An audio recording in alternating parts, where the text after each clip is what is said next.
TV.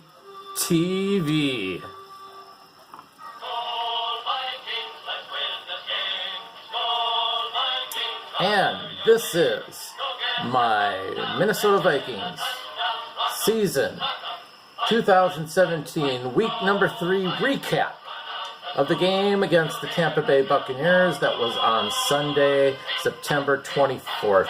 And the Vikings won the game 34-17. This was rather somewhat of an impressive game in one way, and, you know, maybe to be expected in another. I still thought they were going to lose, but it was good to see them win. I think Tampa Bay had some issues, though. So, first off, the big stats that I found in this game were two things. Time of possession. The Vikings won time of possession of 37 minutes and 46 seconds to Tampa Bay's 22 minutes and 14 seconds. And Tampa Bay losing that and the turnover battle was the big thing. The Vikings had 3 turnovers. All of them were interceptions. Tampa Bay had 0. Tampa Bay made a lot of mistakes in that regard. And with 3 of their starters on defense hurt and being on the field that long, that hurt Tampa Bay greatly. It didn't help matters either that the Vikings scored quickly and they scored hard. By the end of the first half, the Vikings had a lead of 21-3. Some highlights in the game. We had Dalvin Cook, our running back, 97 yards rushing, and then 5 catches for 72 yards for total yards of 169. This is great because this is what I wanted to see. Type of player I wanted to see replace Adrian Peterson. A running back that can both run and catch the ball and pass block. This guy can do all 3, and I'm so far very impressed with this rookie. And that's what we need, is a dynamic running back that can do all 3 things.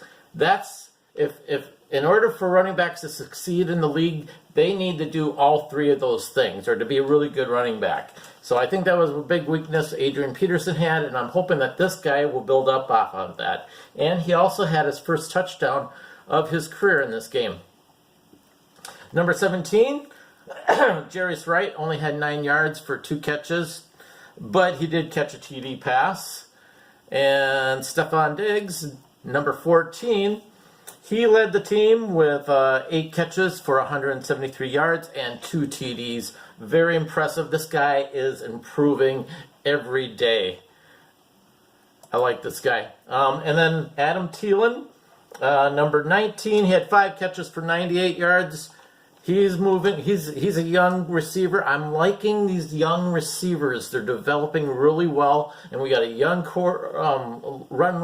young running back too. So great things happening on offense here. So, and then Casey Keenan, our backup quarterback, had a pretty good first half. The second half was all right, manageable, but he had a very good first half. In the end, 25 of 33 on his passes for 369 yards, 3 TDs, and a quarterback rating of 95.9. Our offensive line did a fairly decent job in regards to protecting the quarterback. They did not give up any sacks, but there were 5 QB hits on our quarterback. I don't like to see that many in a game, but still, our quarterback did not get sacked, and they provided a great pass blocking and rush blocking for our wide receivers and our running backs. So the offensive line did pretty good. Again, I have to put an asterisk to it that Tampa Bay's defense was not at full strength. So this is a part of me is like, this is to be expected. I wasn't too sure, and they came around. So I'm still going to give them a B or an A- for this game here. So on defense, we did rather well too. We had 3 interceptions. Harrison Smith caught 1. He had 8 tackles also, with 6 of them being solo. That was pretty good to see. Next player, number 34, Andrew Sandeo. He had 5 tackles, 4 solo, and 2 passes defended. Harrison Smith had 1 pass defended. And Andrew Sandeo had an interception as well. Very good work here. Anthony Barr, number 55 there, had 3 tackles, 3 solo, and 1 tackle for a loss. One of those was a tackle for loss. Number 93, Shamar Sheehan, 3 tackles, 1 sack, 1 quarterback hit, and 1 tackle for a loss as well. There's number 97, Everson Griffin. He had a tackle, which was a solo tackle. Not that many tackles, but he had 1 sack, and the tackle was for a loss, and he had a QB and 1 QB hit. So, not too bad, or a QB hurry. Our defense did really well. Pretty much held Tampa Bay in check. And overall, they did a pretty good job. They gave up 2 touchdowns, not too bad. So, if the Vikings defense can play like this every week, and we win the time of possession, that's key, is time of possession. If the defense, like in this game, was on the field for only 22 minutes, that's perfect. That's what we want to see in a game like this. Special teams, Forbath had 2 for field goals, and he made all of his extra points. That was 4 of them. So no big issues going on in this game. Let's hope this trend continues on special teams with our kickers and that. Coaching-wise, Zimmer did an all right job. I thought at the end, though, he kind of almost... he did kind of brought I think his play calling and that brought the Tampa Bay Buccaneers into the game at the end a little bit, because the Buccaneers scored their 17th point close to the end of the third quarter. That meant they were within 2 touchdowns of winning it at the end, although I think that, 2 touchdowns of winning it at the end.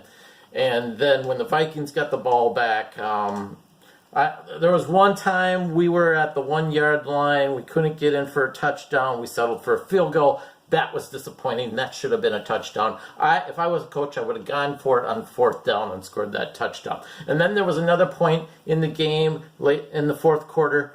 Offense was on the field, 3 and out, had to punt the ball, and Tampa Bay was moving down the field. Unfortunately, our defense got an interception, but this could have easily gone Tampa's way if the play calling would have continued the way it did with Zimmer on the 3 and outs and stuff like that. That's the one thing I worry about with this offense and Mike Zimmer. They're too conservative, and sometimes they get into a lot of 3 and out plays, and that's not good. You don't want your defense back on the field that quickly. You got to avoid that.